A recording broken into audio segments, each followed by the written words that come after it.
Last week, I released a video that ended up confusing some of my audience as to why I created it. But out of all of this difficulty and editing hell that I went through came 3 important lessons that I learned. I am going to share all 3 of those tips with you, and that starts right now.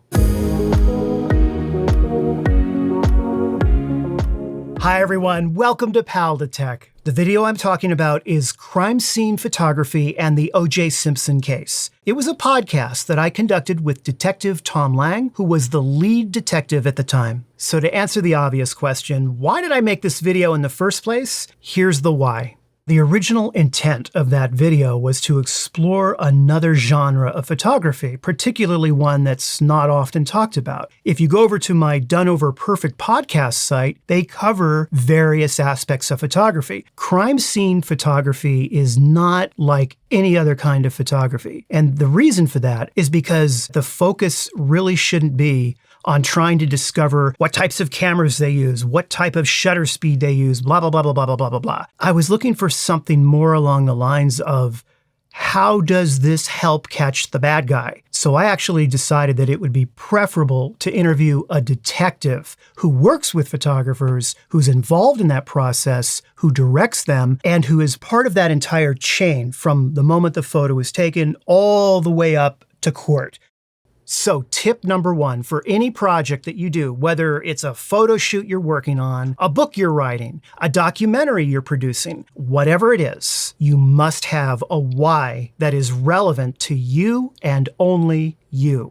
Now, you can have multiple whys, okay? For example, the reason why I need to do this project is I need money to pay the rent. That's a good why, okay? So there's plenty of whys, but there needs to be one of them in there that is known only to you. It's only for you. You don't discuss it with anyone else. You yourself may not even fully know or understand the full extent of the why, and you'll figure it out as the project goes along, and you will revisit the why, rediscover it, redefine it, and it will help drive you forward. The case that he kept bringing up, which was the best case you could use for this, was the O.J. Simpson case, was the Bundy crime scene, and how those photographs led down the road to where they went. And as he's talking, I realized 2 things. The first was that I'm talking to Tom Lang, okay? This guy's, he's getting up there in age. None of us are going to be around forever. And he is telling me things that he's never mentioned before. And as I started digging into it and learning about it and learning about these different cases, I came to a huge realization, which shocked me. It floored me. And that was that crime scene photography in particular, without question, is by far the most important type of photography there is, because it is photography done by the photographer at the scene that could, in fact, actually lead to catching the person that did it and hopefully bringing a better understanding of what happened and also justice to the victims and their families. And I made the conscious decision to go full in on asking him questions that I'd always had, and I think some members of the public always had, about that case. Now, on any creative project, especially one that uses gear like cameras, microphones, or software, you will absolutely at one point run into a problem that will appear completely hopeless. And I am at the point right now where I want to throw this thing in the trash. I shot 3 hours worth of footage on it, and through technical screw-ups on my part, approximately 3/4 of the audio, it's really bad. So my second piece of advice for you is this: seek out and embrace a creative, tedious, difficult, boring, and time-consuming solution to your problem. This is the fork in the road where you either take the hard path and you put your head down and you keep on going when everything is telling you to quit. It is right now.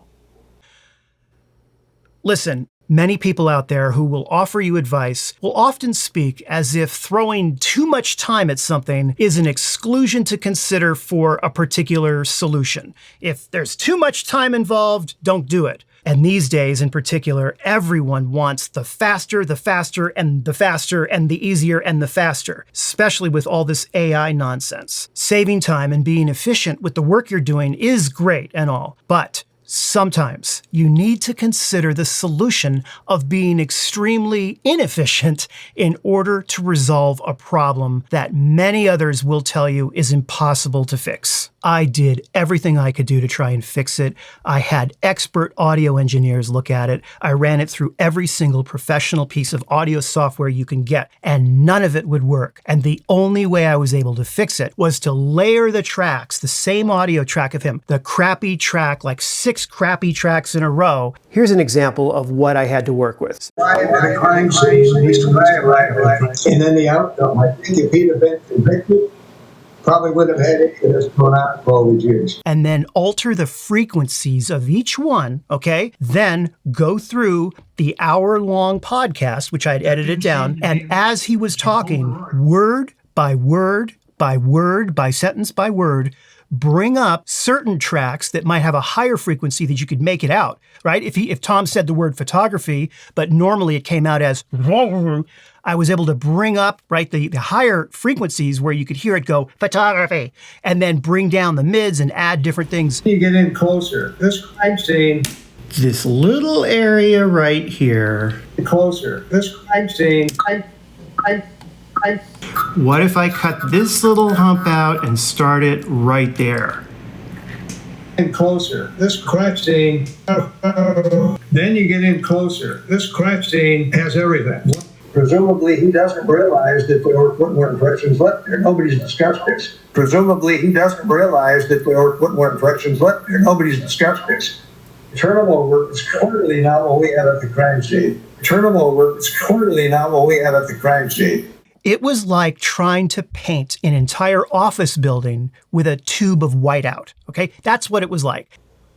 Don't give up. Keep it going. My third and final tip for you is by far the most important. I want you to watch and really hear this. What put me in the bad place when I was making this podcast that I did not expect were the photos themselves. I looked at every single official photo taken both during and throughout the O.J. Simpson case, as well as other crime scene investigations throughout the years. And many times when you're looking through crime scene photos, they're blurred out, the victims are blurred out and things like that. And generally because they were taken so long ago, they were shot on film, the quality's bad, there's a distance between yourself and the subject in the photo and what happened. The issue, though, was that Tom was actively showing me on a clipboard photos of how he reads crime scene photos, how the photography is used, why. I now have all these photos. I had to make them obvious and easy to see for the audience so that they would understand the evidence and what he was trying to teach us. But I wasn't prepared for what it would do to me to be working with these photos, these uncensored photos of human beings being absolutely butchered, right? You try adjusting the clarity slider in Adobe Camera Raw on a photo of someone's head almost being decapitated, okay? And I made the decision to black them out.